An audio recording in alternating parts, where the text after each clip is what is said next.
YouTube, my name's Sean Connors and welcome back to the NFL Fan Pub series. This is video number 17. I really hope you're enjoying the series and the new introduction and the outro sequence I've put in this video.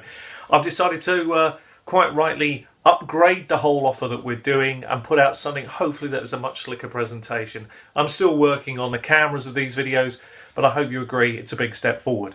So without further ado, let me introduce to you this week what we're going to be doing, and that is going inside the numbers. I want this to be a regular feature of the videos I do, and if you have players that you would like to see details on, then please do send me an email or message on videos like this one and let me know who you would like to see. But as John suggested it, Zac Stacy is the first man up on the block, and we're going to go inside the numbers. So before we examine the data on Zac Stacy, and that is behind me here, as well as some experts' opinions on what he'll do this year, which I don't disagree with, I'm in the middle range of those, let's examine the story of Zac Stacy. Well, it starts off a couple of years ago. He was playing for the Rams in 2013 is when he first burst onto the scene, and he played for them as well for 2014. We'll examine those numbers in a minute. But because of the fact the Rams traded for Todd Gurley in this year's draft, he requested and was given an immediate trade. And he ended up going to the Jets. Now, if we just examine the Jets for a moment here, the picture of Zac Stacy's 2015 opportunities become very clear. First of all, they have Chris Ivory in the backfield, who would be regarded as the #1 back. They've also picked up in the off-season Stephen Ridley, who comes back from an ACL tear. An interesting pounder. Both Chris Ivory and Stephen Ridley are what you would call pounders, and so is Zac Stacy. And the fourth member of this sort of quartet of running backs would be Bilal Powell, who my son will know very well. It's an in-running joke of mine. I picked Bilal Powell up a few years ago as a sort of third down back specialist. That's what he's become. He's a very good pass catcher out of backfield. In fact, actually, if you look at him in regards to the other three players ahead of him technically on the depth chart, Bilal Powell has a role because he is a superior pass catcher. It's not just my view on it, it's just the reality of the situation in the backfield that they've got.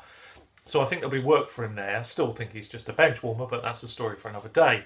So Zac Stacy has ended up jumping out of one frying pan into another fire. It hasn't worked out particularly well for him because you're in a crowded backfield full of pounders, and that's exactly what you are. The only advantage, I suppose, is the fact that they did want him. So they did legitimately go after him and get him into their team. But that presents some unique problems. So I think what we've got to do now is look at the numbers, think of the reality of the situation, and then weigh it all up for Zac Stacy's opportunity. To be honest, I don't think he's got much of a chance there for many reasons going into 2015, and I'm not too dissimilar to some of these experts. Well, let's have a look at the numbers. It's pretty clear as you start examining the numbers on Zac Stacy. There's certainly a player there that can play in the NFL.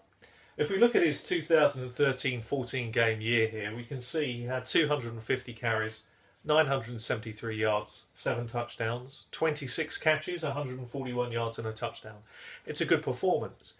Of course, then Trey Mason came in 2014. He theoretically had 13 games, but 76 carries, dramatically reduced, 293 yards, a touchdown, 18 catches, 152 yards and no touchdowns.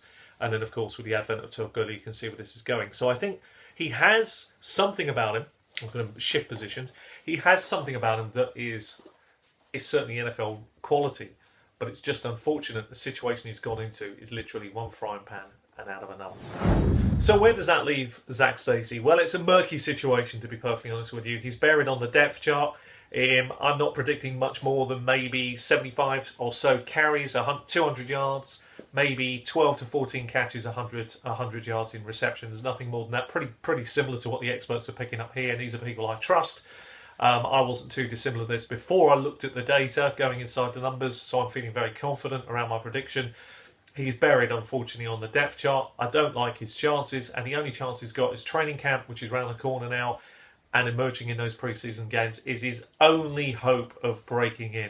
I think Chris Ivory's got the job. I think Stephen Ridley, if he recovers from this ACL, is going to be probably a better fit than him. So I'm not liking his opportunity, but we'll see what happens as preseason comes in. Anyway, I hope you've enjoyed this episode of Going Inside the Numbers. I haven't forgotten the lady that sent me an email, Miss Watler. Thank you very much for the email, very appreciated, thank you for that. And yes, I will do for you, hopefully this week, going inside the numbers on Tony Romo as another video, and give you the metrics on him, which is fascinating stuff. Anyway, take care of yourselves, happy fantasy gaming, and I'll see you in the next video. Till then, bye-bye.